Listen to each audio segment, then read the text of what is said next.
Keuntungan dagangan Cak Dori dibayar dengan nyawa, dan bayangan itu selalu menunggu giliranmu. Selamat datang di Jagat Demit, membuka gerbang dunia tak kasat mata. Cak Dori memandangi gudang tua itu dengan perasaan campur aduk. Bangunan kayu lapuk dengan cat mengelupas itu tampak seperti tersesat di antara ruko-ruko modern Surabaya. Pamannya meninggalkannya begitu saja tanpa penjelasan. Hanya surat wasiat yang menulis, "Warung dan gudang ini kini milikmu. Jagalah, jangan kau remehkan." Awalnya, Cak Dori berpikir bahwa warung sembako itu hanya tinggal puing dan debu. Barang-barang yang tersisa mungkin tak laku lagi. Namun ketika ia mulai menata stok dan menyapu lantai, ia merasakan hawa dingin yang aneh. Seakan udara di gudang itu lebih berat dari malam-malam biasanya. Lampu neon yang tergantung di langit-langit berdengung samar, menciptakan bayangan panjang di rak-rak kayu yang berjejer rapi, meski beberapa rak tampak lapuk dan miring. Pada malam pertama, ia sendirian di gudang itu. Ketika menghitung stok gula dan minyak goreng, matanya tertumbuk pada kuali besar yang tersimpan di sudut gudang. Kuali itu berbeda dari yang lain. Terbuat dari besi tua yang berkarat ringan, warnanya gelap dan permukaannya tampak seperti menyerap cahaya. Saat Cak Dori mendekat, ia terkejut karena kuali itu berisi cairan merah pekat, seperti darah segar, padahal ia yakin tidak pernah menaruhnya di sana. Bau logam menyengat menusuk hidungnya. Dengan hati-hati, ia menepuk permukaan cairan itu menggunakan jari. Tapi kuali itu terasa dingin, bahkan lebih dingin dari suhu malam Surabaya yang lembab.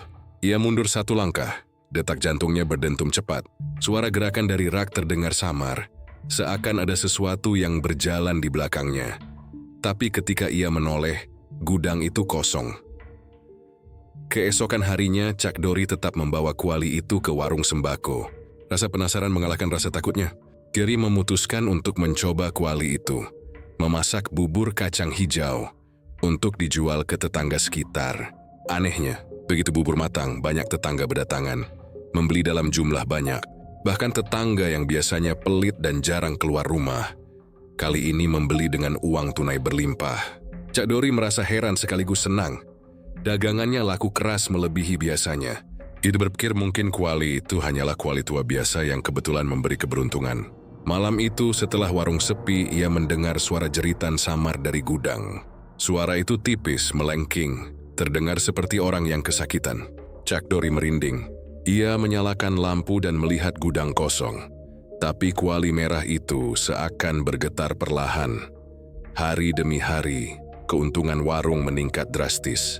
Cak Dori mulai rutin menggunakan kuali itu untuk memasak berbagai barang dagangan, seperti bubur kacang, soto, hingga nasi kucing. Setiap kali kuali itu digunakan, barang dagangan laku keras, bahkan pembeli berdatangan tanpa henti. Namun bersamaan dengan itu, suara jeritan semakin sering terdengar. Kadang di malam hari, kadang saat Cak Dori sendiri di gudang. Awalnya ia mencoba mengabaikannya, berpikir itu hanyalah imajinasinya. Tapi tetangga mulai menghilang satu persatu. Awalnya orang-orang yang hilang adalah tetangga yang sering membeli dagangannya. Mereka tidak meninggalkan jejak, tidak ada kabar. Hanya rumah kosong dengan bekas tanda-tanda terburu-buru. Suatu malam, Cak Dori memutuskan untuk mengintip ke dalam kuali. Ia membawa lentera minyak dan menatap cairan merah pekat itu. Seketika ia tersentak karena di permukaan kuali tampak bayangan orang-orang yang hilang. Bayangan itu menatapnya dengan mata kosong. Mulut terbuka seakan menjerit, dan tangan mereka seolah menonjol keluar dari permukaan cairan. Jantungnya berdegup kencang, napasnya memburu. Yui mengetuk kuali dengan cepat dan mundur beberapa langkah. Suara jeritan malam itu terdengar semakin nyata, memenuhi gudang, memantul dari dinding kayu tua. Ia menyadari bahwa setiap barang dagangan yang laku keras berasal dari sesuatu yang mengerikan. Nyawa orang-orang yang membeli dagangannya tersedot, terkunci di dalam kuali. Keesokan harinya warung Cak Dori tetap ramai. Yui mencoba menimajinkan ketakutannya berpura-pura normal. Namun pandangan mata tetangga yang membeli dagangan tampak aneh, seperti mereka kehilangan sesuatu yang tak terlihat. Malamnya, ia tidur dengan rasa bersalah yang mencekam. Ia mimpi buruk. Orang-orang yang hilang menatapnya dari dalam kuali.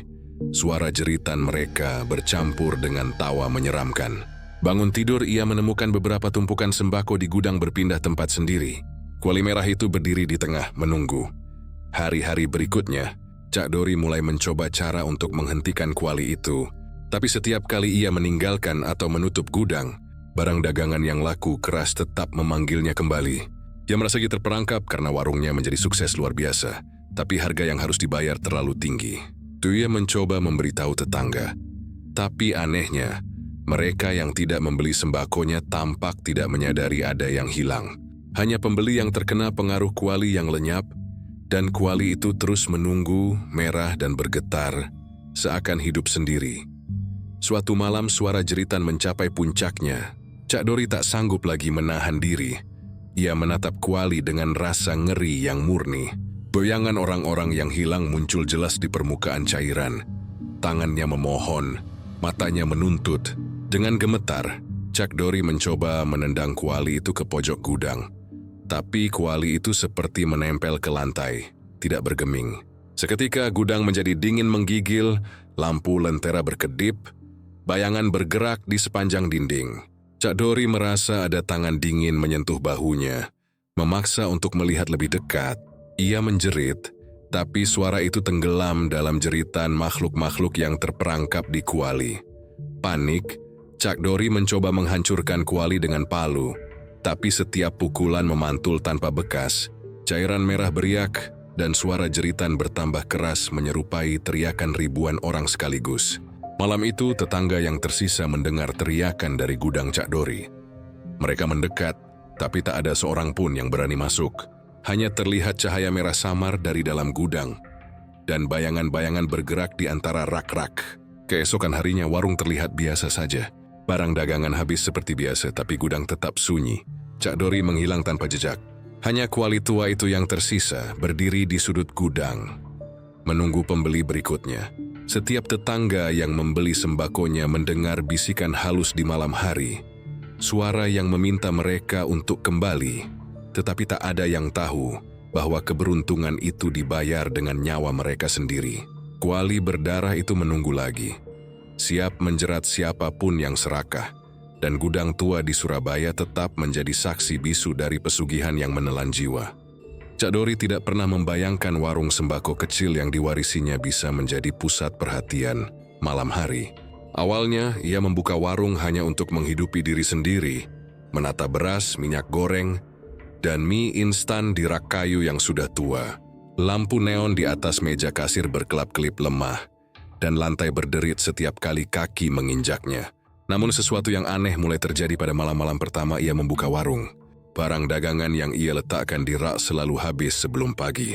Minyak goreng, gula, bahkan sabun cuci, semuanya laku keras. Padahal jumlah pelanggan yang datang tampak wajar.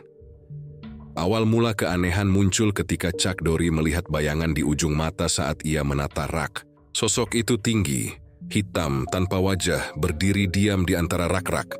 Saat ia menoleh langsung, sosok itu hilang. Malam-malam berikutnya, hal yang sama terulang.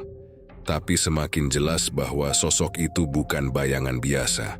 Ia tampak melayani pelanggan tak terlihat, mengantarkan barang, menerima uang yang tak pernah disentuh tangan manusia. Setiap kali Cak Dori mencoba mendekat, sosok itu menghilang, meninggalkan udara dingin dan aroma besi yang samar. Semakin sering ia melihat sosok itu, semakin banyak pembeli datang ke warung.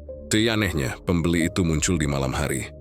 Beberapa bahkan setelah jam 12, saat biasanya warung lain sudah tutup. Mereka membeli sembako, membayar, lalu menghilang begitu saja seperti ditelan malam. Keuntungan Cak Dori meningkat drastis. Dan warung yang sebelumnya sepi kini selalu ramai setiap malam. Tapi bersamaan dengan itu, mimpi buruk mulai menghantuinya. Di dalam tidur, ia melihat wajah-wajah tetangga yang membeli dagangannya. Wajah mereka pucat, mata kosong menatap lurus ke arahnya sambil menjerit tanpa suara. Pada satu malam, rasa penasaran dan ketakutan Cak Dori mencapai puncak. Ia memutuskan untuk tetap berjaga setelah warung sepi, menunggu sosok hitam itu muncul lagi. Tak lama, udara di warung terasa berat, seperti ditarik ke bawah dan lampu neon berkedip cepat. Dari sudut gelap, sosok itu muncul, masih tanpa wajah, membawa kantong berisi barang sembako. Sosok itu menyalami Cak Dori dengan tangan panjang dan tipis, lalu menghilang begitu saja. Tapi begitu sosok itu menghilang, tumpukan kantong sembako yang baru saja ia antarkan terhampar di lantai. Beberapa kantong terbuka dan isi barangnya tampak berbeda. Ada tepung berlumuran tanah merah, gula yang tampak seperti kristal hitam, bahkan beberapa kaleng makanan yang isinya tidak bisa dikenali. Cak Dori mencoba membersihkannya, tapi setiap malam hal yang sama terjadi. Mimpi buruknya semakin nyata. Ia melihat tetangga yang membeli dagangannya hilang satu persatu. Di mimpinya sosok hitam itu berdiri di tengah-tengah warung, mengangkat tangan, dan orang-orang yang hilang muncul dari lantai, menjerit dan memohon. Tapi Cak Dori tidak bisa menyentuh mereka. Setiap kali ia bangun, tubuhnya berkeringat dingin, jantung berdentum keras. Ia mencoba mengabaikannya, berpikir bahwa itu hanya mimpi. Tapi semakin sering ia berjualan, mimpi-mimpi itu menjadi lebih hidup dan menyeramkan. Kadang dia mendengar suara bisikan dari rak, "Masih mau jual? Masih mau kaya?" Dan ketika ia menoleh, rak kosong tapi kantong sembako di lantai bergetar perlahan. Hari demi hari, warung Cak Dori menjadi fenomena di Surabaya. Tetangga yang tidak pernah membeli dagangan tiba-tiba ikut membeli. Sebagian karena penasaran, sebagian karena ada dorongan aneh dari dalam diri mereka. Tapi setiap pembeli yang datang di malam hari, akhirnya hilang tanpa jejak. Pagi-pagi, tetangga yang tersisa hanya menemukan rumah kosong, pakaian berserakan, dan aroma aneh seperti besi basah. Tidak ada tanda-tanda perlawanan atau penculikan biasa. Cak Dori mulai sadar bahwa keberuntungan warungnya dibayar dengan nyawa orang-orang yang membeli. Suatu malam, ketika ia hampir menyerah karena ketakutan, sosok hitam itu muncul lagi. Kali ini ia berdiri di atas meja, mengulurkan tangan ke arah Cak Dori. "Mereka milikmu sekarang," bisiknya, meski mulutnya tak tampak. Cak Dori gemetar. Cuma menutup warung, tapi pintu seperti terkunci sendiri. Suara orang-orang yang hilang terdengar dari lantai. Tangisan bercampur dengan bisikan halus, seolah menuntut pembalasan. Lampu neon berkedip cepat, bayangan di rak menari seperti orang hidup. Cak Dori menyadari bahwa warung itu bukan hanya tempat dagang, tapi perangkap. Sosok hitam itu bukan manusia, dan warung itu terhubung ke dunia lain, dunia di mana nyawa bisa ditukar dengan keuntungan. Ketakutan membuat Cak Dori mulai menghindari warung di malam hari, tapi pelanggan tetap datang, dan barang dagangan tetap habis. Tidak ada jalan keluar. Bahkan ketika ia menutup warung lebih awal, kantong sembako bergerak sendiri, rak berderit dan suara jeritan memenuhi ruang. Ia berlari dari gudang ke rumah, tapi bayangan sosok hitam selalu mengikuti dari sudut mata. Ia mencoba membakar rak, menghancurkan barang, tapi setiap upaya gagal. Api padam sendiri, barang kembali utuh, dan sosok hitam itu berdiri diam menatapnya. Ketegangan memuncak ketika Cak Dori menemukan catatan tua di dalam laci meja kasir. Catatan itu berisi tulisan samar. Warung ini tidak pernah tutup. Barang dagangan laku karena mereka yang membeli, bukan manusia lagi. Setiap pembelian adalah transaksi dengan dunia lain. Jangan coba menutup mata, jangan mencoba berhenti. Mereka akan menagih. Cak Dori merinding. Ia baru sadar keuntungan yang ia nikmati adalah kutukan. Warungnya menjadi pusaran antara dunia nyata dan dunia gaib. Semakin banyak ia berjualan, semakin banyak mimpi buruk menghantuinya, semakin nyata bayangan orang-orang yang hilang di matanya. Malam demi malam, Cak Dori hidup dalam ketakutan. Tidak bisa tidur tenang, selalu memeriksa rak dan kantong sembako. Sosok hitam itu selalu ada, mengawasi setiap gerakannya, menunggu saat Cak Dori lemah. Tetangga yang masih hidup mulai menghindari warung, merasakan aura aneh yang membuat bulu kuduk berdiri. Tapi warung tetap ramai di malam hari, dengan pembeli yang tak terlihat, yang sepertinya datang dari dunia lain. Cak Dori menyadari satu hal, warung itu tidak akan pernah tutup. Selama si isi pindal, kena ngamikan warung, tapi harga yang harus dibayar adalah nyawa manusia. Pada puncak malam, Cak Dori melihat bayangan hitam itu berdiri di tengah lantai, tangan panjang, dan wajah tanpa ekspresi. Dari bawah lantai, suara jeritan terdengar. Semakin banyak, semakin dekat. Ia menjerit berlari, tapi tubuhnya seakan tertahan. Warung tidak lagi menjadi tempat dagang. tapi penjara, perangkap, dan altar bagi sosok gaib itu. Cak Dori tahu dia tidak akan pernah bebas. Selamanya ia akan terjebak di antara keuntungan dan kutukan. Melihat sosok hitam melayani pembeli yang tak terlihat, mendengar jeritan orang-orang yang hilang, dan tidur dalam mimpi yang semakin nyata. Warung itu, yang tampak biasa di siang hari, berubah menjadi pusat kengerian yang tidak pernah tidur. Dan Cak Dori menjadi saksi hidup dari warung yang tidak pernah tutup, di mana keuntungan dibayar dengan nyawa. Jenis malam selalu dipenuhi bayangan, jeritan, dan rahasia gelap yang tidak pernah bisa ia hindari. Malam itu hujan turun deras di Surabaya. Cak Dori menyalakan lampu neon di warung sembako kecilnya, memeriksa rak-rak yang sudah penuh dengan beras, minyak, gula, dan mie instan. Hujan membuat jalanan lengang. Hanya sesekali motor atau mobil melintas. Timnya menunggu pelanggan malam seperti biasa, tapi malam itu berbeda. Dari ujung gang muncul sosok tinggi dengan jas hitam basah kuyup. Wajahnya tak terlihat jelas karena topi lebar menutupi matanya. Pembeli itu berjalan pelan, tapi setiap langkahnya membuat lantai warung bergetar ringan, seakan tanah di bawahnya ikut bergerak. "Selamat malam, Pak," sapa Cak Dori dengan suara bergetar, mencoba menyembunyikan rasa takut. Sosok itu hanya menatapnya dengan mata yang kosong, hitam pekat, seperti sumur tanpa dasar. Tidak ada kerutan, tidak ada ekspresi. Hanya tatapan yang menusuk, membuat tubuh Cak Dori kaku. Sosok itu mengambil keranjang sembako dan mulai memasukkan barang-barang paling mahal. Beras premium, gula pasir kualitas tinggi, minyak goreng kemasan besar. Setiap kali ia memasukkan barang, kasir otomatis mencatat, meski tidak ada koin yang disentuh. Setelah selesai, sosok itu menaruh uang di meja kasir. Uang itu berbeda dari biasanya, mengkilap bersih seperti baru dicetak, tapi ada aroma logam yang menusuk. Cak Dori menghitungnya, terkejut.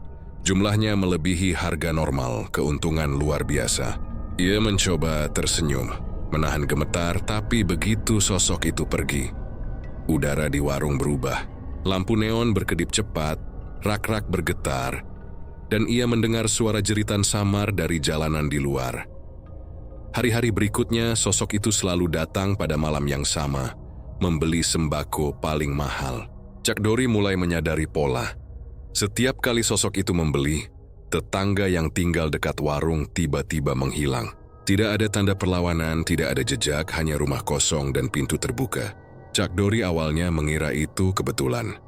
Tapi jumlah orang yang hilang semakin banyak, dan setiap kali, keuntungan warung meningkat drastis. Ia merasa terjebak antara rasa takut dan keserakahan. Suatu malam Cak Dori mencoba mengikuti sosok itu setelah meninggalkan warung.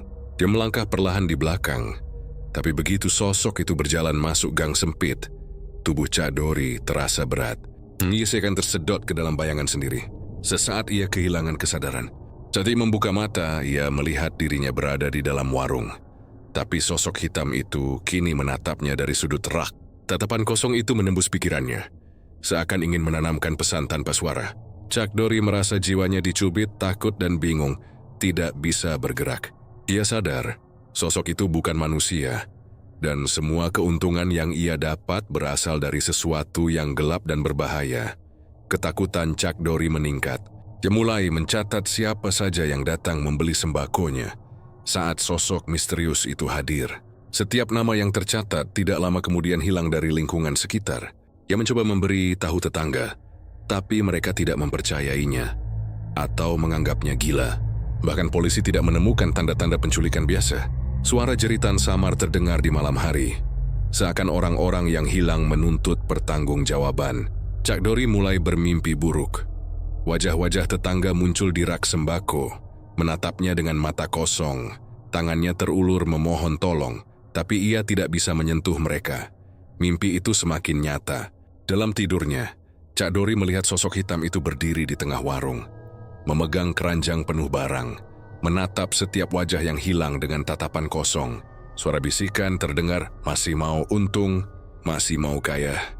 Cak Dori berusaha menutup mata, tapi bayangan itu masuk ke dalam pikirannya. Ia terbangun berkeringat dingin, jantung berdentum, dan rak-rak sembako bergetar seperti ada yang menyentuh. Pada satu malam yang sangat gelap, Cak Dori memutuskan untuk menghadapi sosok itu. Ia menyiapkan lampu sorot dan pisau di tangan, bertekad menghentikan misteri yang menghantuinya. Ketika sosok hitam itu muncul, ia maju dengan berani berteriak, "Siapa kau? Apa yang kau inginkan dariku?" Sosok itu hanya menatap, lalu dengan gerakan halus mengangkat keranjang sembako. Dari keranjang itu muncul kabut tebal, membentuk bayangan manusia yang hilang. Menjerit tanpa suara. Cak Dori mundur, terengah-engah. Ia sadar, sosok itu adalah perantara, dan barang dagangan warungnya menjadi medium pesugihan yang menelan nyawa. Malam-malam berikutnya, Cak Dori hidup dalam ketakutan terus-menerus. Ia tidak bisa tidur, takut keluar rumah, tapi warung tetap ramai. Setiap malam sosok hitam itu hadir, dan setiap transaksi berarti nyawa baru akan hilang. Cak Dori mencoba membakar barang dagangan, menghancurkan rak, menutup warung lebih awal, tapi semua upaya sia-sia. Keranjang misterius itu tetap muncul. Barang dagangan tetap habis dan keuntungan tetap datang. Ia sadar, tidak ada jalan keluar. Sosok itu mengikat warungnya ke dunia gaib, dan setiap keuntungan dibayar dengan korban manusia. Cak Dori semakin kehilangan akal sehat. Setiap malam, mimpi dan kenyataan bercampur.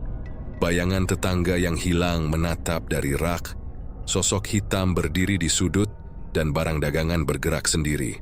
Suara jeritan terdengar bahkan saat siang hari. Samar tapi nyata, menghantui setiap langkahnya. Dia mencoba berbicara pada diri sendiri, menenangkan hati. Tapi tatapan kosong sosok itu selalu menembus pikirannya. Ia sadar, ia bukan lagi pemilik warung, melainkan penjaga kutukan.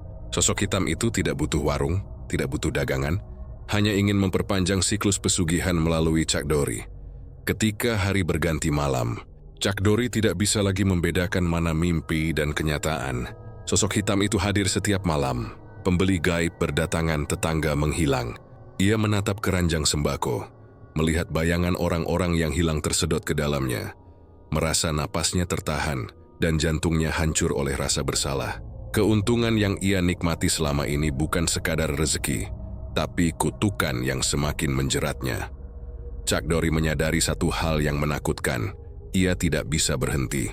Warungnya akan selalu ramai di malam hari.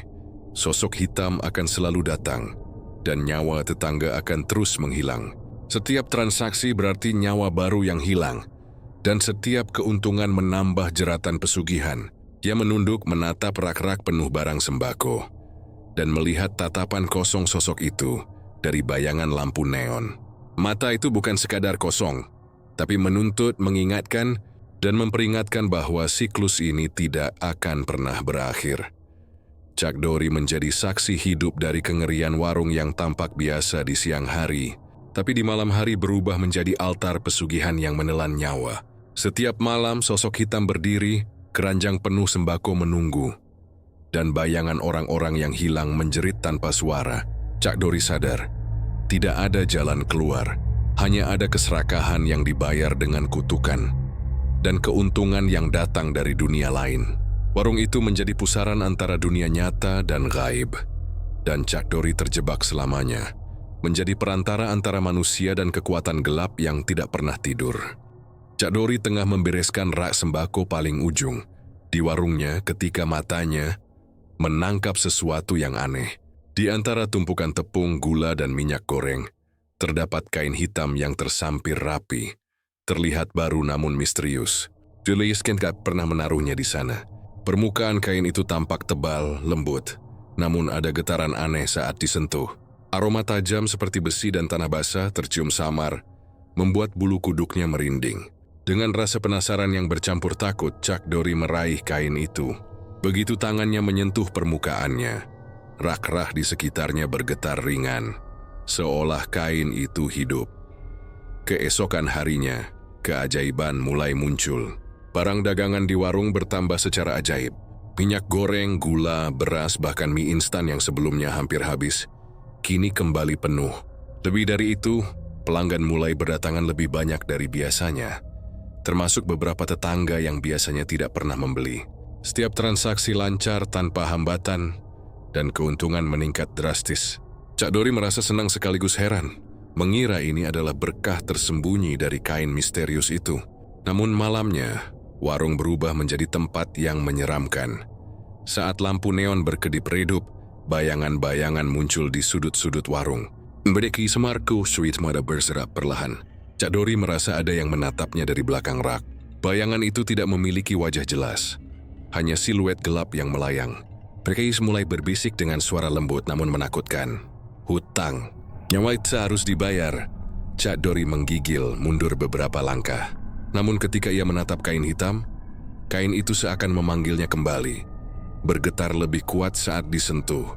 Dia menyadari, keberuntungan warungnya datang dengan harga yang sangat tinggi. Hari-hari berikutnya, kain hitam itu selalu muncul di rak terakhir setiap malam. Bahkan ketika ia mencoba menyingkirkannya atau menyimpannya di gudang. Setiap kali disentuh, jumlah barang dagangan bertambah dan keuntungan meningkat. Tapi bayangan malam semakin jelas. Bergerak di antara rak, memandang setiap pelanggan dengan mata yang kosong. Cak Dori mulai melihat wajah-wajah orang yang hilang dalam bayangan itu. Wajah tetangga yang membeli dagangannya. Semua menjerit dengan mulut yang terbuka tanpa suara. Ia merasa tertawan, karena keberuntungan yang ia dapat membuatnya ketagihan, meski harga yang dibayar semakin menakutkan. Suatu malam, Cak Dori mencoba memberanikan diri bertanya kepada bayangan itu, "Siapa kalian? Apa maksud dari hutang nyawa ini?" Bayangan itu tidak menjawab langsung.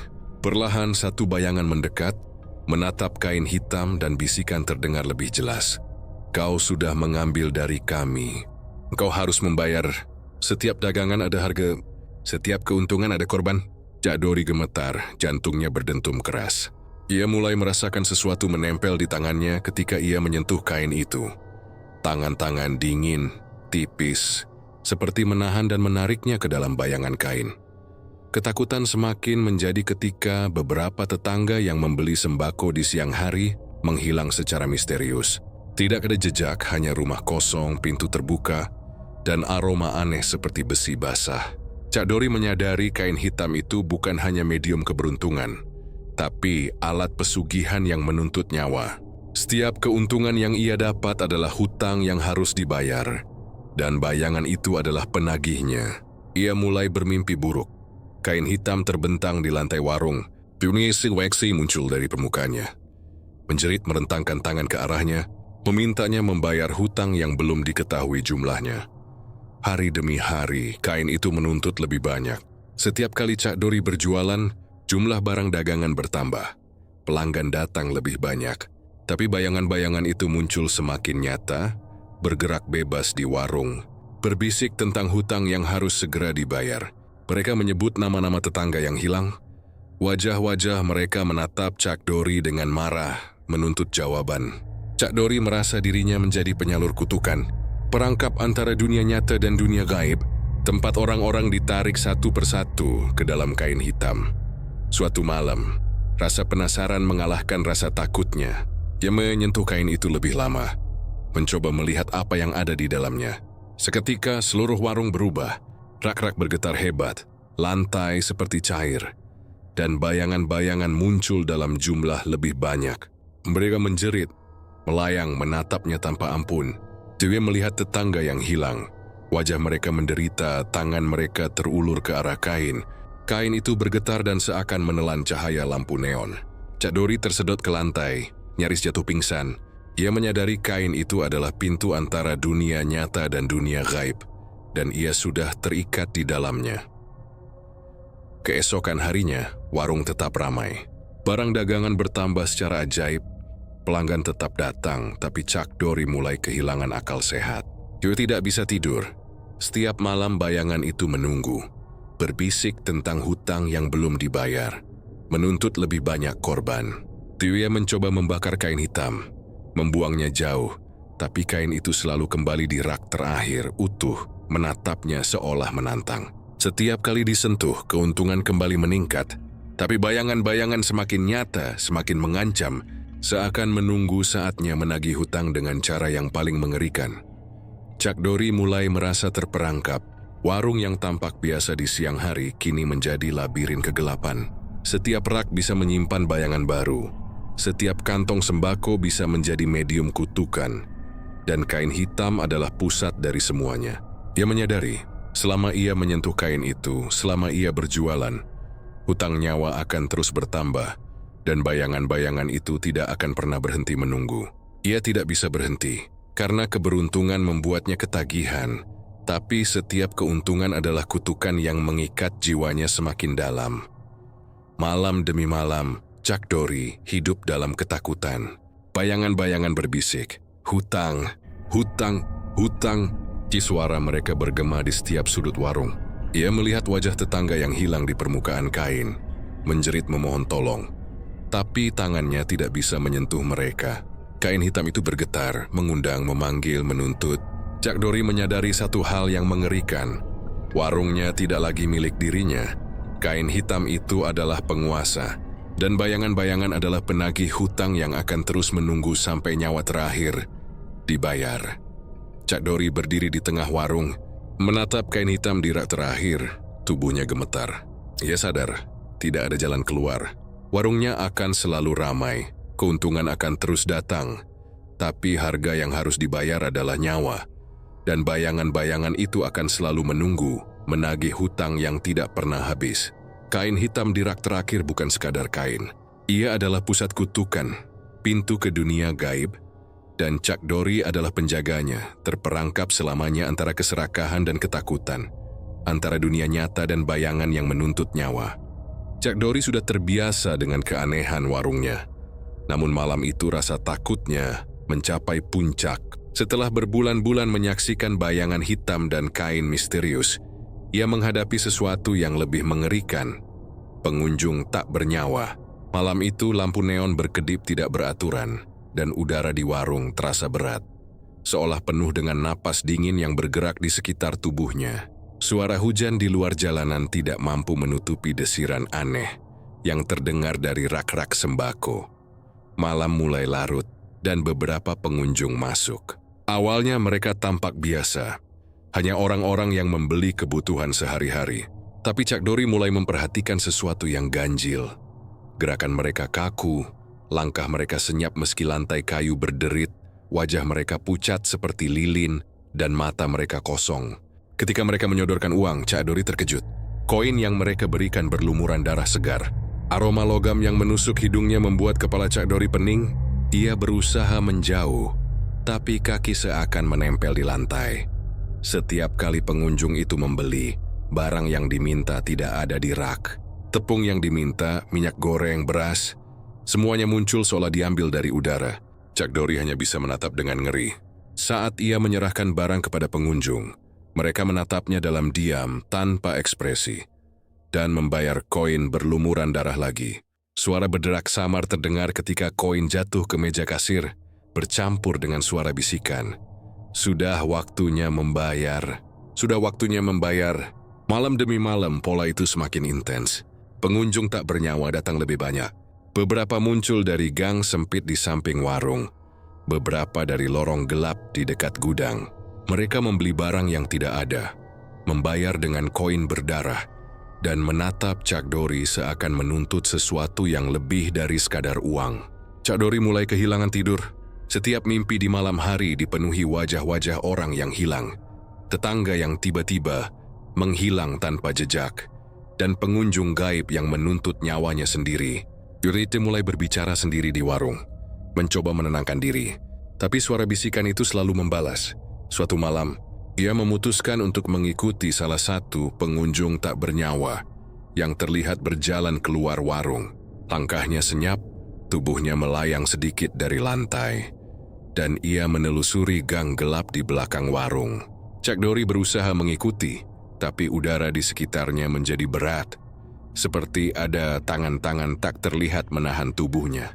Bayangan pengunjung itu menghilang di tikungan, meninggalkan jejak darah samar yang berbau logam.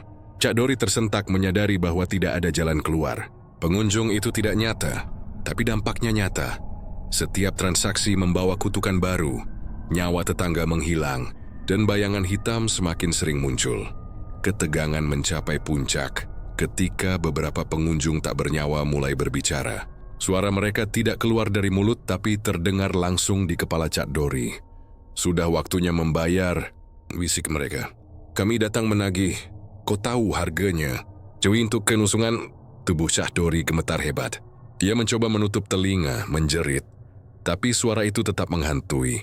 Bercampur dengan jeritan tetangga yang hilang. Bayangan hitam di sudut rak tampak semakin jelas. Wajahnya menatap dengan tatapan dingin. Seakan mengatakan bahwa semua ini hanya awal dari hukuman yang lebih besar. Syah Dori mulai kehilangan akal sehat. Dia tidak bisa lagi membedakan mana kenyataan dan mana mimpi. Pengunjung tak bernyawa datang setiap malam. Membawa kantong belanja yang tidak ada isinya. Membayar dengan koin berdarah, menatapnya dengan mata kosong, dan membisikkan ancaman. Rak-rak sembako bergerak sendiri. Tumpukan barang bergeser, dan kain hitam di rak terakhir bergetar lebih kuat. Syah Dori mencoba menyingkirkan kain itu, membuangnya, tapi kain itu selalu kembali. Setiap sentuhan kain meningkatkan jumlah pengunjung tak bernyawa yang datang.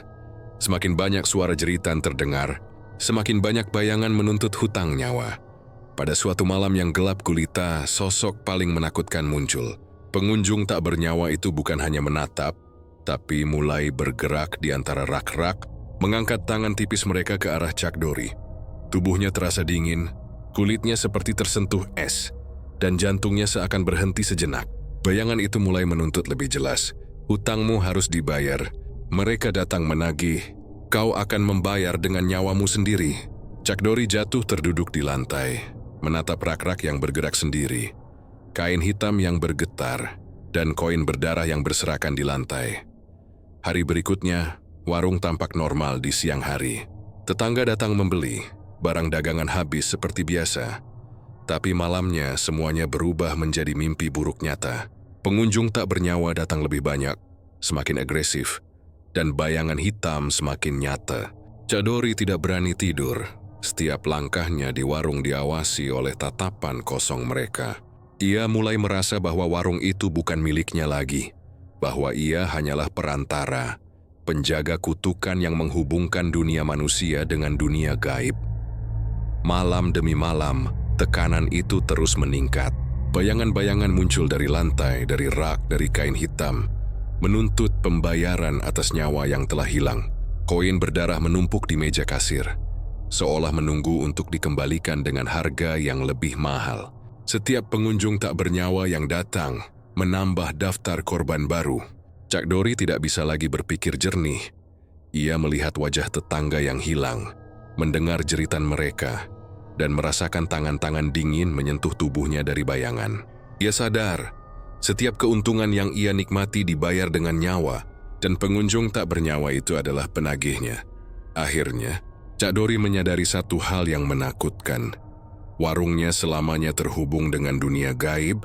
Setiap malam akan selalu ada pengunjung tak bernyawa yang menuntut hutang. Kain hitam di rak terakhir adalah pusat kutukan, dan bayangan hitam adalah pengawas yang tidak akan pernah tidur.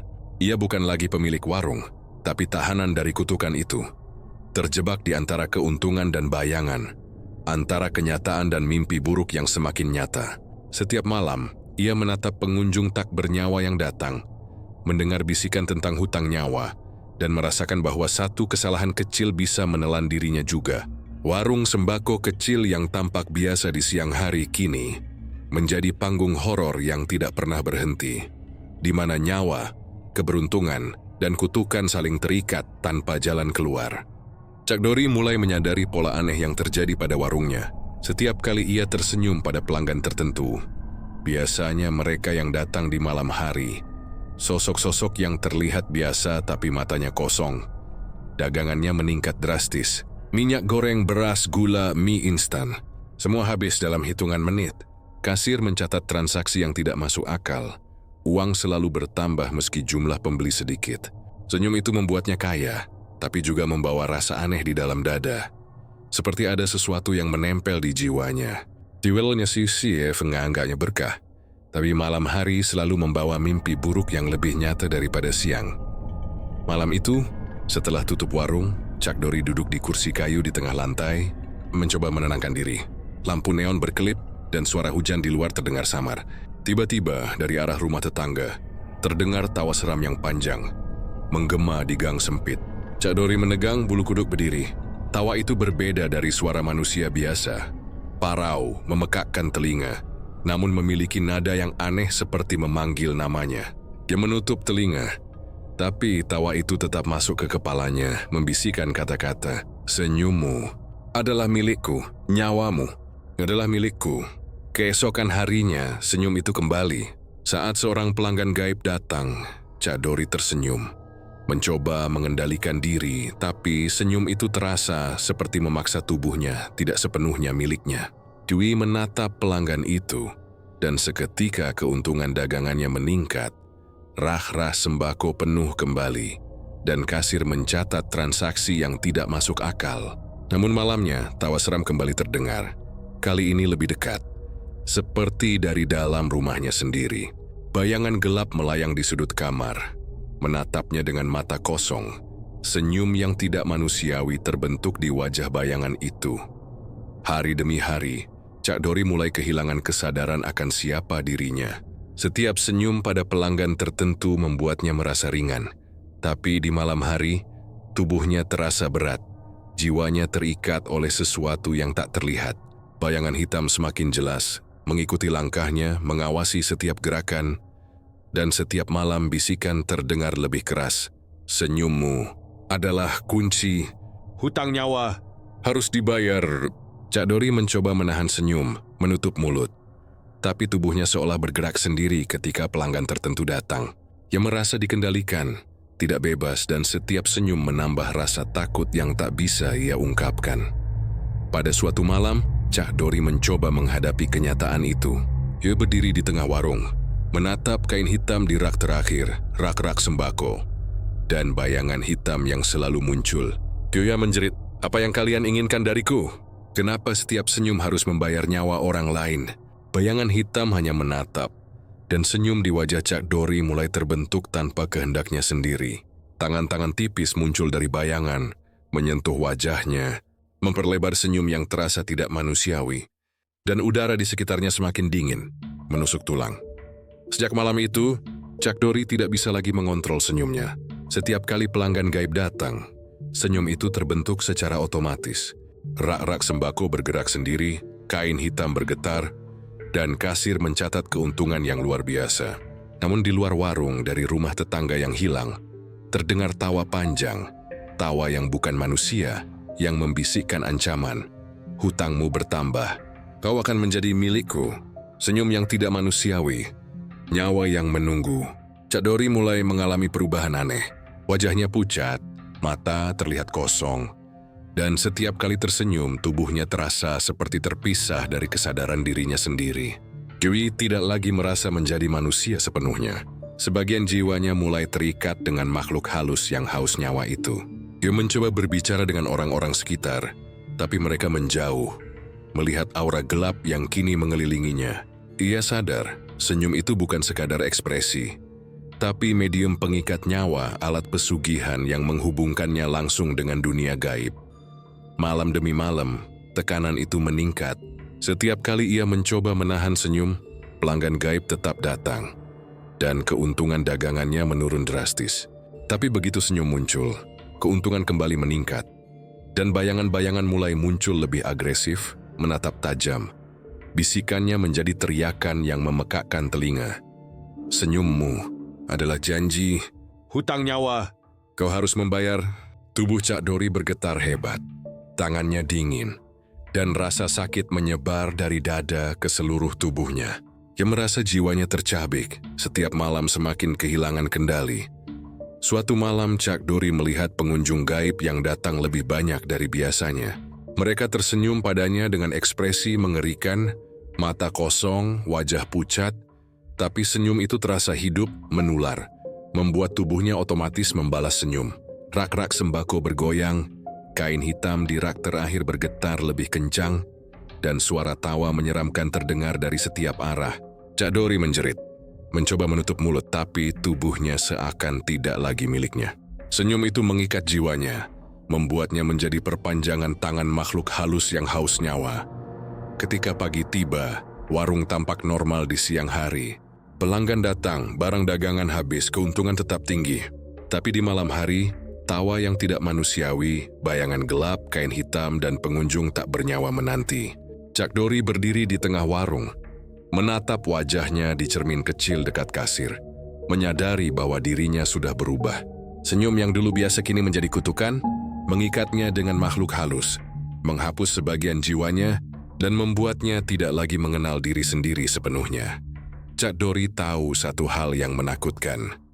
Selama ia tersenyum, warungnya akan selalu ramai, keuntungan akan terus datang, tapi harga yang harus dibayar adalah nyawa orang lain, dan jiwanya semakin lama semakin menjadi milik makhluk halus itu.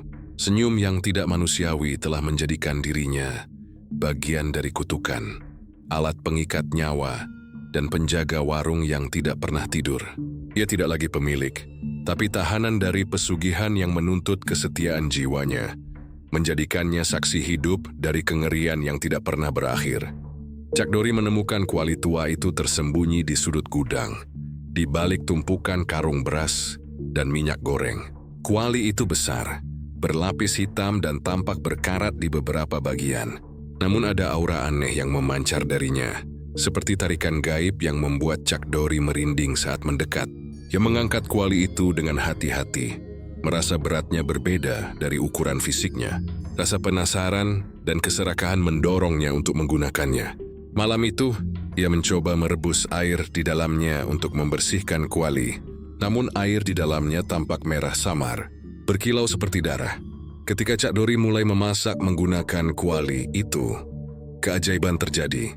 Barang dagangannya yang sebelumnya menumpuk di rak, habis terjual dalam sekejap. Minyak goreng, beras, gula mie instan, semuanya ludes. Pelanggan datang dan pergi dengan cepat.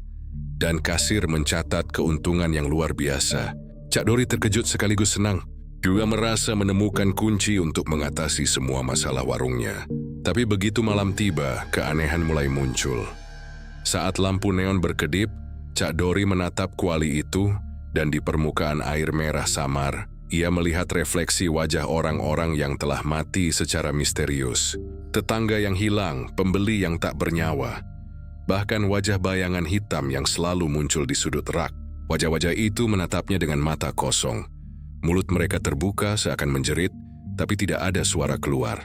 Chuck Dorry mundur, jantung berdentum keras, tapi begitu ia melihat rak-rak yang habis terjual, keuntungan yang melimpah membuatnya merasa sulit menahan diri untuk tidak menggunakan kuali lagi.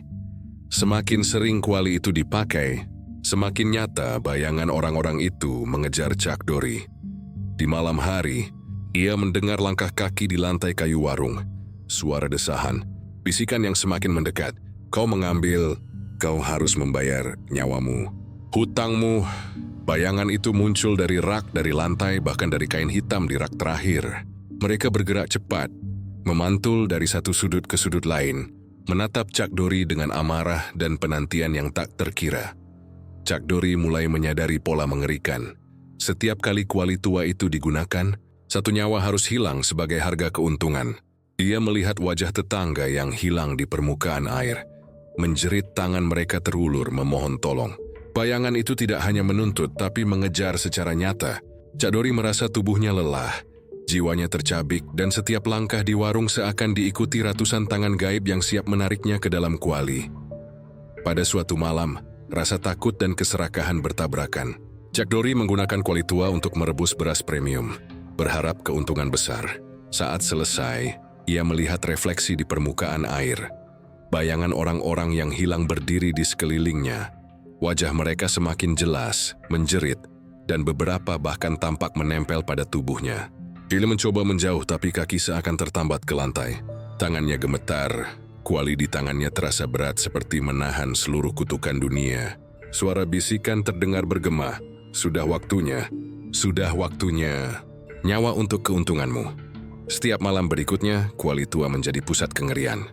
Chuck Dorry tidak bisa lagi memasak tanpa melihat bayangan wajah orang-orang yang telah mati. Rak-rak sembako bergerak sendiri. Koin berdarah berserakan di lantai. Kain hitam di rak terakhir bergetar kuat, dan bayangan hitam menatap tajam dari setiap sudut. Setiap kali ia melihat ke dalam kuali, air merah itu memantulkan bukan dirinya sendiri, tapi wajah-wajah yang hilang, menjerit dan menuntut pembayaran. Yobi merasa jiwanya mulai terkikis. Bagian dari dirinya disedot oleh kuali, menjadi perantara antara dunia nyata dan dunia gaib. Chuck Dorry mencoba menghancurkan kuali itu. Duyese melemparkannya ke lantai, memukulnya dengan palu, bahkan membakarnya dengan api dari kompor. Tapi kuali itu tetap utuh. Air merah tetap ada, dan refleksi wajah-wajah yang hilang muncul kembali lebih jelas, lebih menakutkan. Ia menyadari, kuali tua itu bukan sekadar alat, tapi medium pesugihan yang mengikatnya selamanya. Tidak ada cara untuk menghancurkannya. Tidak ada cara untuk menolak kutukan. Setiap keuntungan yang datang di siang hari adalah harga yang dibayar di malam hari dengan nyawa manusia dan ketenangan jiwanya. Ketegangan mencapai puncak ketika bayangan-bayangan mulai muncul lebih agresif. Mereka tidak lagi menunggu di sudut, tapi mengejar Chuck Dorry di warung.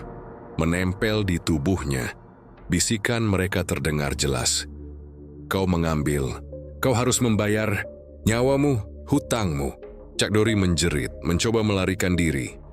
Tapi tubuhnya terasa berat, kaki tertahan, tangan gemetar memegang kuali yang seakan hidup. Ia sadar ia tidak lagi pemilik warung. Ia hanyalah tahanan kutukan, perantara antara dunia nyata dan dunia gaib. Alat pesugihan yang tidak bisa lepas. Semakin sering kuali itu dipakai, semakin nyata bayangan itu mengejar Chuck Dorry di setiap malam. Ia tidak bisa tidur. Setiap langkah di warung diikuti oleh tatapan kosong wajah-wajah yang hilang. Tangan-tangan tipis menempel di tubuhnya, dan kain hitam di rak terakhir bergetar, seolah mengundang lebih banyak korban. Chuck Dorry hidup dalam ketakutan terus-menerus, tergantung pada kuali tua itu, yang menjanjikan keuntungan tapi menuntut nyawa dan jiwanya. Malam demi malam, Chuck Dorry berdiri di tengah warung, menatap kuali tua di sudut. Air merah berkilau seperti cermin darah. Ia tahu satu hal yang menakutkan, kuali itu tidak akan pernah meninggalkannya. Selama ia ingin keuntungan, selama ia ingin dagangan laku, bayangan-bayangan akan terus mengejar, kutukan akan terus menambah daftar korban, dan jiwanya akan terus terkikis. Kuali tua itu bukan sekadar alat, ia adalah pengikat, penagih, dan pintu ke dunia gaib. Menjadikan Chuck Dorry tahanan dari pesugihan yang tidak pernah berakhir. Malam itu Chuck Dorry baru saja menutup warung ketika suara aneh terdengar dari rak-rak sembako paling ujung. Suara kayu berderit, tumpukan karung beras bergeser, dan beberapa kaleng minyak goreng jatuh sendiri ke lantai. Awalnya, ia mengira itu hanya akibat kucing atau hewan kecil di gudang. Tapi saat ia menoleh, rak-rak itu bergerak perlahan, seakan memiliki kehendak sendiri. Barang-barang jatuh satu persatu, pecah, tumpah, dan berceceran di lantai. Chuck Dorry terkejut, langkahnya terhenti. Rak yang selama ini dianggap diam dan stabil kini bergerak dengan ritme sendiri, menumpahkan dagangan tanpa perintah manusia. Keesokan harinya, kejadian itu memberi efek aneh. Meski dagangan berserakan dan beberapa rusak, barang yang tersisa di rak laku lebih cepat dari biasanya. Pelanggan yang datang seperti tertarik oleh rak-rak yang kacau itu, mengambil barang dengan cepat, membayar dengan senyum kosong, dan pergi. Keuntungan meningkat drastis. Chuck Dorry awalnya merasa lega, tapi rasa lega itu segera berubah menjadi ketakutan. Ia mulai menyadari bahwa setiap tumpahan dan pergerakan rak membawa kutukan yang mengerikan.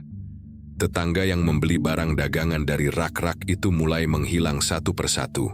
Tidak ada tanda perlawanan, tidak ada jejak, hanya rumah kosong dan bekas darah samar di lantai atau dinding. Aroma besi yang menusuk hidung Chuck Dorry. Ia terpaksa mengunjungi rumah-rumah itu secara diam-diam, mencoba mencari jawaban, tapi tidak menemukan siapapun, hanya sisa darah yang membuatnya pingsan beberapa kali. Setiap kali rak bergerak, suara bisikan terdengar di telinganya. Hutangmu harus dibayar, nyawa untuk keuntungan. Rak-rak itu semakin sering bergerak, semakin agresif. Kaleng, kantong beras, gula, dan minyak jatuh berserakan. Tapi barang dagangan selalu habis terjual pada siang hari. Chuck Dorry tidak bisa menolak godaan keuntungan itu, meski hatinya penuh ketakutan. Dia mencoba menahan diri, tapi setiap kali menginjak lantai warung, rak-rak itu seakan merespons, bergeser, menumpahkan barang, mengundang pelanggan gaib yang datang di malam hari. Bayangan-bayangan hitam muncul dari sudut rak, mengawasinya, menatap dengan mata kosong, mengingatkan bahwa setiap keuntungan dibayar dengan nyawa manusia. Suatu malam, Chuck Dorry mencoba merekam pergerakan rak itu dengan kamera ponsel, berharap bisa menemukan penjelasan logis. Tapi yang terekam bukan hanya rak yang bergerak sendiri, melainkan bayangan gelap yang menempel pada rak. Tangan tipis muncul dari celah, dan wajah-wajah tetangga yang hilang menatap lurus ke kamera. Mulut mereka terbuka seakan menjerit meski tidak ada suara. Ia menjerit dan menjatuhkan kamera, layar pecah, dan rak-rak itu bergerak semakin liar, menumpahkan semua dagangan ke lantai dengan suara dentuman keras. Ketakutan itu membuat Chuck Dorry hampir gila. Ia mencoba mengunci rak-rak, menahan dengan tali dan papan kayu. Tapi malamnya tali terputus sendiri, papan bergeser, dan rak bergerak lebih cepat, lebih agresif, seakan marah karena dihalangi. Setiap kali rak bergerak, bisikan terdengar semakin dekat. Nyawa, hutang, bayar. Chuck Dorry menyadari bahwa rak-rak itu bukan hanya benda mati. Mereka menjadi perantara kutukan, medium pesugihan yang menghubungkan dunia manusia dengan dunia gaib. Hari demi hari, rak-rak yang bergerak sendiri mulai mengontrol warung. Chuck Dorry tidak bisa lagi menempatkan barang secara normal. Setiap susunan yang dibuat selalu berakhir tumpah, jatuh, atau berpindah tempat sendiri. Barang dagangan habis laku setiap siang. Tapi tetangga yang membeli semakin banyak menghilang, meninggalkan rumah kosong dan bekas darah samar. Chuck Dorry merasa dirinya menjadi perantara maut, penjaga rak yang hidup dan bergerak sendiri, memaksa dirinya menyaksikan kengerian tanpa bisa berbuat apa-apa. Pada suatu malam paling gelap, Chuck Dorry mencoba menghentikan pergerakan rak dengan doa dan membakar beberapa barang dagangan. Tapi api padam sendiri, rak-rak bergerak semakin liar, dan kain hitam di rak terakhir bergetar, memancarkan aura gelap yang semakin nyata. Bayangan-bayangan muncul dari rak, tangan-tangan tipis menempel di tubuhnya, dan bisikan terdengar di seluruh warung. Kau mengambil keuntungan. Nyawa harus dibayar. Hutangmu belum selesai.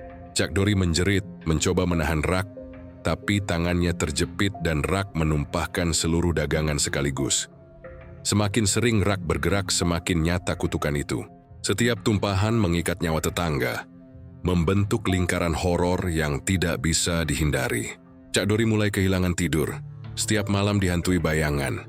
Tawa menyeramkan dari rumah tetangga yang hilang, dan rak-rak yang bergerak sendiri. Ia menyadari satu hal mengerikan.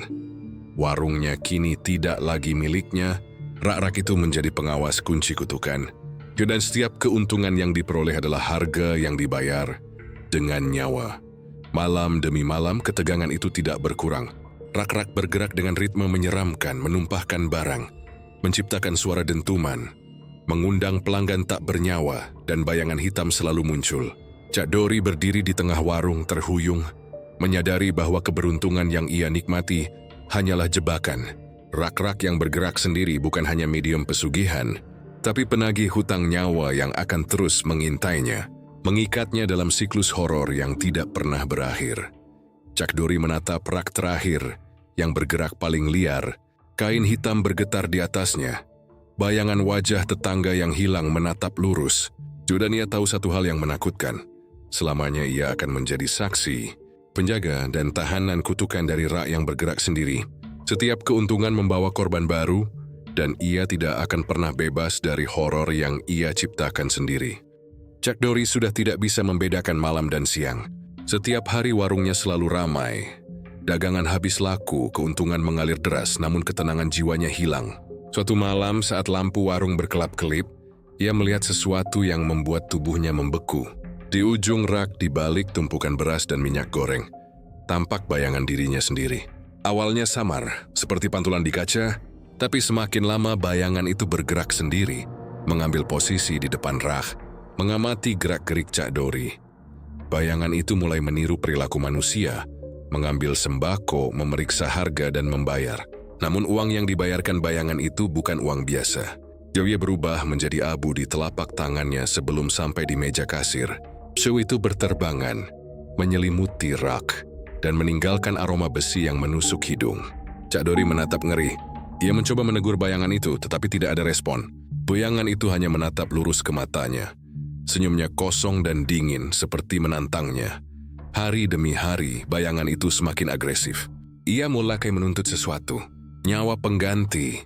Bisiknya tanpa suara terdengar langsung di kepala Chuck Dory. Setiap transaksi yang dilakukan bayangan itu menambah tekanan, menambah rasa takut, dan membuat Chuck Dory kehilangan tidur. Semakin ia menolak, semakin bayangan itu menatap tajam, menyebarkan aura dingin yang menembus kulit. Membuat jantung Chuck Dory berdebar keras. Ia sadar satu hal mengerikan. Jika ia tidak memenuhi tuntutan bayangan, keuntungan warung akan hilang. Rak-rak sembako akan tetap penuh, dan pelanggan gaib akan datang menagih dengan cara yang lebih brutal. Chuck Dory mencoba menghentikan bayangan itu. Dia menutup warung lebih awal, menaruh Rah di tempat semula, bahkan menyingkirkan kuali tua dan kain hitam. Tapi tidak ada yang berhasil. Bayangan itu selalu kembali, lebih jelas, lebih nyata, bergerak di antara rak, memegang barang dagangan, membayar dengan abu, dan menatapnya dengan mata kosong. Semakin lama, Chuck Dory menunda pembayaran nyawa pengganti. Semakin dekat bayangan itu, seakan siap menyentuh tubuhnya, menyeretnya ke dunia gelap yang tak bisa dijelaskan. Suatu malam, Chuck Dory mulai mengalami perubahan aneh pada tubuhnya. Tangannya terasa dingin, kulitnya pucat, dan bayangan itu mulai menempel pada tubuhnya, menyebarkan rasa sakit yang menusuk tulang. Ia merasakan bagian dari dirinya dicabut perlahan. Jiwanya terikat oleh pesugihan yang tidak bisa ia lepaskan. Setiap kali bayangan itu mengambil barang, bayangan itu menuntut pengorbanan baru.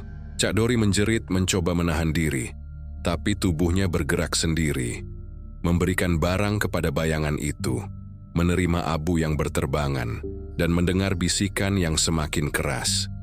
Pilih, hidupmu atau warungmu. Nyawa pengganti harus dibayar. Hari demi hari, ketegangan itu semakin menjadi-jadi. Bayangan pelanggan itu tidak hanya menuntut nyawa tetangga yang hilang, tapi mulai menargetkan dirinya sendiri. Dia menyadari bahwa setiap transaksi yang berlangsung membuat batas antara dirinya, dan bayangan semakin tipis. Kadang Gizi melihat bayangan itu bergerak lebih cepat, mengambil posisi di kursi kasir, menatap wajahnya, meniru senyum yang tidak manusiawi, dan menimbulkan rasa panik yang tidak bisa ia kendalikan. Chuck Dory mulai kehilangan akal sehat. Jerry berbicara sendiri mencoba memahami apakah ini mimpi atau kenyataan. Namun bayangan itu selalu ada, menunggu di sudut, menatap dengan mata kosong senyum dingin, dan menuntut nyawa sebagai harga keuntungan. Rak-rak sembako bergerak sendiri, kain hitam di rak terakhir bergetar, dan kuali tua tetap memantulkan wajah orang-orang yang hilang. Semua elemen pesugihan itu bekerja sama, menciptakan lingkaran horor yang tidak bisa dihentikan. Suatu malam paling gelap, bayangan itu mengangkat tangan tipisnya dan menunjuk ke Chuck Dory. Bisikan terdengar langsung di kepala, hidupmu atau warungmu. Pilih sekarang. Chuck Dory menatap rak, kuali, kain hitam, dan kasir yang kosong. Dia tahu pilihan itu bukan benar-benar pilihannya. Jika ia menolak, warung akan hancur, dan bayangan itu akan menyeretnya ke kegelapan yang tidak ada jalan pulang. Jika ia menerima, satu bagian jiwanya akan hilang selamanya, mengikatnya pada pesugihan yang menuntut pengorbanan terus-menerus. Dengan gemetar, Chuck Dory mencoba menghindar, tetapi tubuhnya terhenti.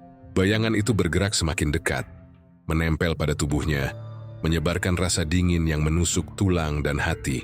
Rak-rak bergerak liar, kuali tua berkilau merah, kain hitam bergetar, dan bisikan terdengar bersahutan. Pilih, nyawa pengganti, hutangmu harus dibayar. Ia menutup mata, merasakan tubuhnya terpecah antara dunia nyata dan dunia gaib, antara manusia dan bayangan. Chuck Dory sadar satu hal mengerikan. Ia bukan lagi pemilik warung, bukan lagi manusia bebas. Ia menjadi bagian dari pesugihan itu, pengikat nyawa, perantara antara dunia nyata dan bayangan gaib yang haus darah. Setiap keuntungan yang diperoleh bukan lagi hadiah, tapi kutukan. Bayangan pelanggan itu akan selalu datang, menuntut nyawa pengganti, menatapnya dengan mata kosong, membayar dengan abu, dan memastikan bahwa Chuck Dory tidak akan pernah bebas dari lingkaran horor yang telah ia mulai sendiri. Di siang hari, warung tampak biasa. Barang dagangan habis terjual, pelanggan datang seperti biasa. dan Kuali tua tampak diam. Tapi malamnya, bayangan itu selalu hadir. Rak bergerak sendiri, kain hitam bergetar, koin berdarah berserakan, dan Cak Dori menatap pantulan dirinya sendiri, sadar bahwa setiap senyum, setiap transaksi, setiap penggunaan kuali hanya menambah ikatan dengan dunia gaib. Ia kini bukan hanya pedagang sembako, tapi tahanan pesugihan bayangan pelanggan yang tidak pernah berhenti menuntut nyawa. Cak Dori menatap wajahnya di cermin kecil di kasir, melihat bayangan meniru setiap gerakan, menyadari satu hal yang menakutkan. Selama warung ini tetap berjalan, bayangan itu akan selalu ada, menuntut, mengejar, dan mengikat jiwanya. Setiap keuntungan yang diperoleh dibayar dengan korban baru, dan ia tidak akan pernah bisa melepaskan diri dari kutukan yang telah ia ikat sendiri dengan senyum, kuali, kain hitam, dan rak-rak yang bergerak sendiri. Malam itu, Cak Dori sedang menutup warung ketika ia mencium bau asap yang tajam. Sekejap cahaya oranye menyala di tengah gudang sembako yang biasanya gelap. Api muncul begitu saja, menyala dari tumpukan karung beras dan kaleng minyak. Anehnya, barang dagangan di warung tetap utuh, rak-rak tidak terbakar. Kuali tua tetap di tempatnya, kain hitam di rak terakhir bergetar perlahan. Seakan api itu bukan untuk menghancurkan, tapi untuk memberi pesan. Cak Dori mendekat, jantung berdegup kencang, dan suara bisikan terdengar di kepala. Hutangmu harus dibayar, sesuatu dari keluargamu. Panik ia mencoba memadamkan api dengan ember berisi air. Namun air itu menguap sebelum menyentuh api. Setiap kali ia mencoba menjangkau nyala api, tubuhnya seakan ditahan kekuatan gaib. Rak bergerak sendiri. Kuali bergetar, kain hitam berayun seperti menari di udara. Suara jeritan terdengar dari dalam api, bercampur dengan bisikan yang tidak bisa ia mengerti sepenuhnya. Berikan, atau kami ambil sendiri. Cak Dori menyadari api itu menandai permintaan makhluk gaib yang selama ini mengikatnya dengan kutukan.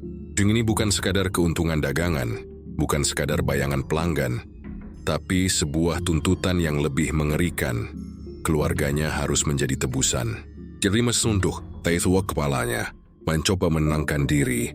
Tapi tiba-tiba bayangan keluarganya muncul di sudut gudang. Istri, anak, bahkan orang tua.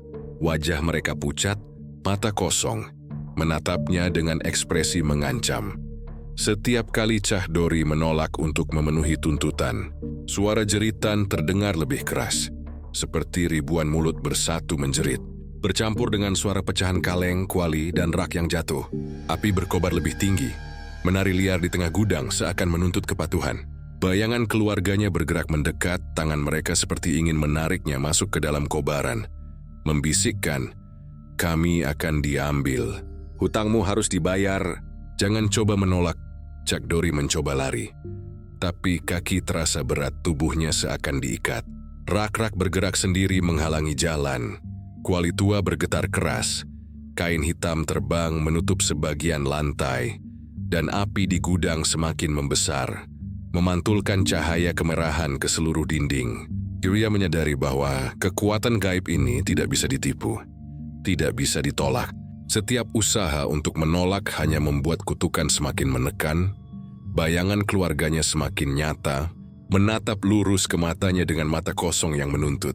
Dalam kepanikan, Cak Dori mencoba mengangkat tangan ke arah bayangan keluarganya, berbisik dengan suara gemetar, "Tolong, ambil aku saja, jangan mereka."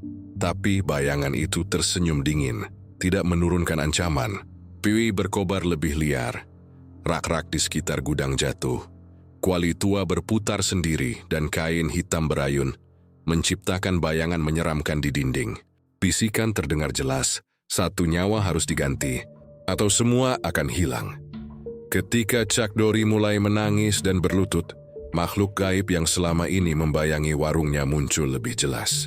Bayangan hitam yang selalu menuntut nyawa pengganti, bayangan pelanggan, rak yang bergerak sendiri, kuali tua, kain hitam, dan wajah-wajah tetangga yang hilang bersatu. Mereka mengelilingi Cak Dori, menciptakan lingkaran kutukan yang panasnya terasa menusuk tulang. Api di gudang memantulkan kilau merah ke mata Cak Dori, menandakan bahwa semua hutang nyawa dan janji pesugihan kini menuntut pembayaran terakhir. Chuck Dorry sadar bahwa inilah puncak kutukan. Setiap keuntungan yang ia raih selama ini, rak yang bergerak sendiri, kuali tua, kain hitam, bayangan pelanggan, semuanya hanyalah alat untuk menuntut pembayaran. Ini selalu di harga yang paling mengerikan adalah keluarganya sendiri. Ia menjerit, mencoba menahan api, mencoba mengusir bayangan keluarganya, tapi tubuhnya seakan dipecah antara dunia nyata dan dunia gaib. Suara jeritan bercampur bisikan, hidupmu. Edoti Uruai, pilih sekarang, hutang harus dibayar. Dalam kepanikan dan ketakutan yang luar biasa, Chuck Dorry menyadari satu hal mengerikan. Ia tidak lagi pemilik warung, bukan lagi manusia bebas. Ia menjadi bagian dari pesugihan itu, perantara kutukan yang menuntut nyawa, penjaga rak, kuali, kain hitam, bayangan, dan api yang tidak bisa dihentikan. Keluarganya hanyalah simbol akhir dari tuntutan gaib yang selama ini ia abaikan. Dan pilihan yang tersisa hanyalah menyerahkan diri, atau melihat segalanya hilang dalam kobaran api dan bayangan yang mengintai. Di tengah api yang terus berkobar, Chuck Dorry jatuh terduduk, menatap rak-rak, kuali, kain hitam, dan bayangan keluarganya yang menatap lurus ke matanya. Dia tahu, tidak ada jalan keluar. Warung sembakonya tetap berdiri siang hari, keuntungan tetap mengalir. Tapi malamnya, api dari tengah gudang, bayangan keluarganya, dan seluruh kutukan pesugihan menuntut satu hal, pembayaran yang tidak pernah bisa ditolak. Chuck Dorry menunduk, tubuh gemetar, dan perlahan mulai mengucapkan kata-kata yang seharusnya tidak pernah diucapkan. Ambil aku, tapi jangan mereka. Kobaran api berkobar lebih tinggi, bayangan keluarganya menunduk, rak bergerak liar, kain hitam bergetar kencang, dan suara bisikan bersahutan. Sekarang, hutangmu dibayar. Malam itu, Chuck Dorry mengerti bahwa pesugihan warung sembakonya tidak pernah memberi keuntungan tanpa harga. Landing harga terakhir adalah bagian dari dirinya yang paling berharga, keselamatan keluarganya sendiri.